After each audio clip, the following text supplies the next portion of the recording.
ED और CBI पर सारे विपक्षी दलों का अलग अलग सुर, हालांकि राहुल गांधी के मामले में जरूर एक सुर से लोग खासतौर से अयोग्यता के मामले में बोलते हुए नजर आए, लेकिन ईडी और सीबीआई आपके नीतीश कुमार जी को ले लीजिए, तेजस्वी यादव के खिलाफ, मतलब आपके मुख्यमंत्री हैं, आप बिहार में जन स्वराज यात्रा कर रहे हैं। यहां पर अगर मैं बात करूं तो ईडी सीबीआई के मुद्दे पर उनसे जब भी सवाल पूछो वो गोलमोल कहकर टाल जाते हैं।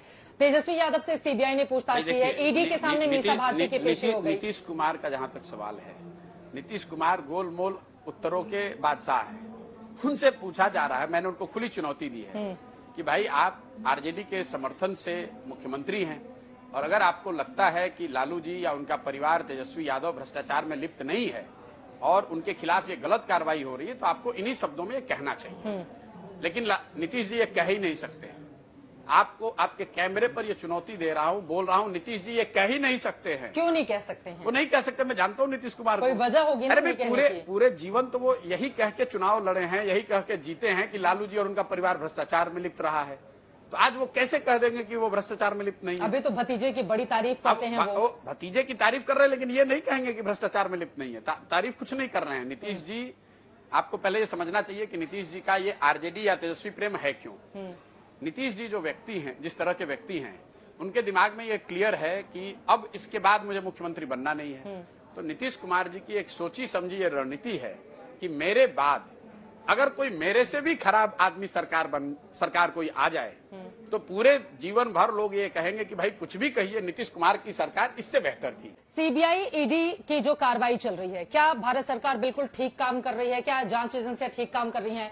कम से कम जिन लोगों की ओर से भ्रष्टाचार किया गया है वो देश के सामने आए, उनके खिलाफ जांच चल रही है। मुझे ऐसा लगता है कि लोगों को, जो मैं लोगों की बात कर रहा हूँ, लोगों को इससे दिक्कत नहीं है कि किसके खिलाफ रेड हो रहा है, जब तक ये समान रूप पर सब पर लागू हो। लोगों को दिक्कत तब होती है जब वही व्यक्ति भाजपा में चला जाता है और उस पर वो रेड रुक जाता है या कार्रवाई रुक जाती है। आप इस बात को में फर्क समझिए। लोग लालू यादव पर रेड हो रहा है इसलिए नहीं परेशान है, लोग ये कह रहे हैं कि आज ही अगर आरजेडी का वो व्यक्ति जिस पर रेड हुआ है कल भाजपा ज्वाइन कर ले तो उस पर रेड नहीं होगा या उस पर कार्रवाई रुक जाएगी। आप शुभेंदु अधिकारी का केस देख लीजिए बंगाल में, और दूसरे नेताओं के बारे में जो विपक्ष लिखता है। अगर कानून समान रूप पर से सब पर लागू हो तो जो व्यापक स्तर पर जनता का जो मत है वो मुझे लगता है कि इसी फेवर में है कि अगर कोई गलत किया है तो उस पर कार्रवाई होनी चाहिए। क्योंकि हम बिहार में हैं, अब तेजस्वी यादव उनके परिवार के खिलाफ जो एक्शन हो रहा है, क्या वो सही है? बिल्कुल होना चाहिए भाई।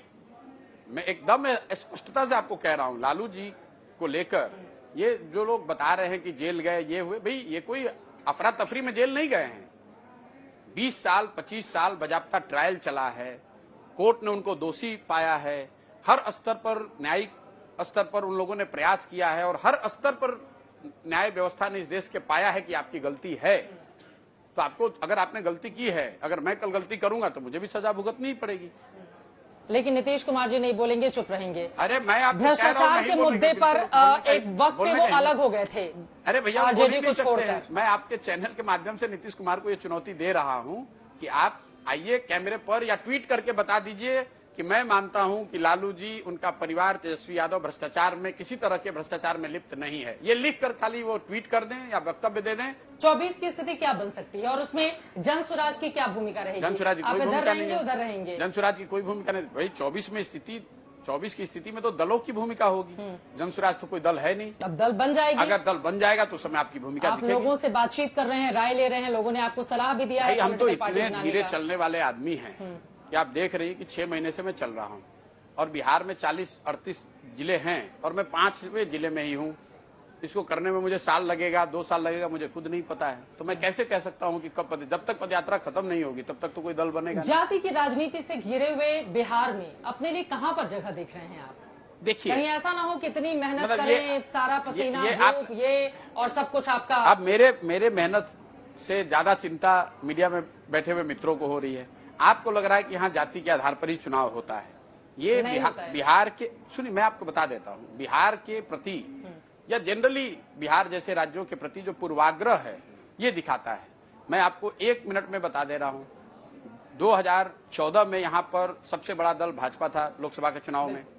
2019 में आपने बताया कि 40 में से 39 सीटें मोदी जी के नेतृत्व को मिली है। तो मोदी जी के जाति के कितने लोग बिहार में रहते हैं?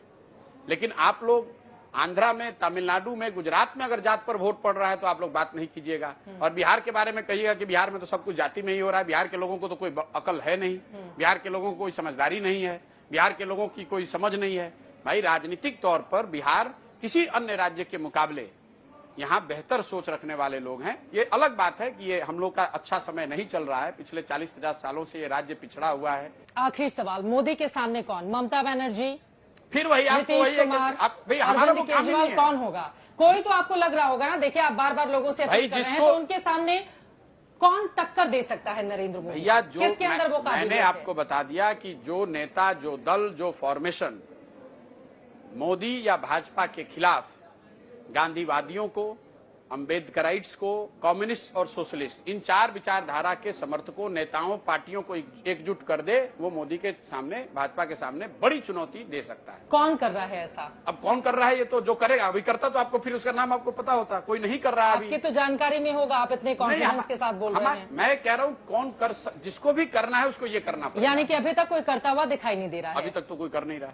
यानी कि नरेंद्र मोदी के लिए फिर अब यानी कि अगर इन लोगों ने आपस में इस तरह से तालमेल नहीं बिठाया, फिर मोदी की राह 24 के लिए आसान है। हम लोग जब छोटे थे तो उसके बाद वो कहानी पढ़ते थे, एक कविता थी, उत्सुक होकर शिशु ने पूछा फिर क्या होगा उसके बाद।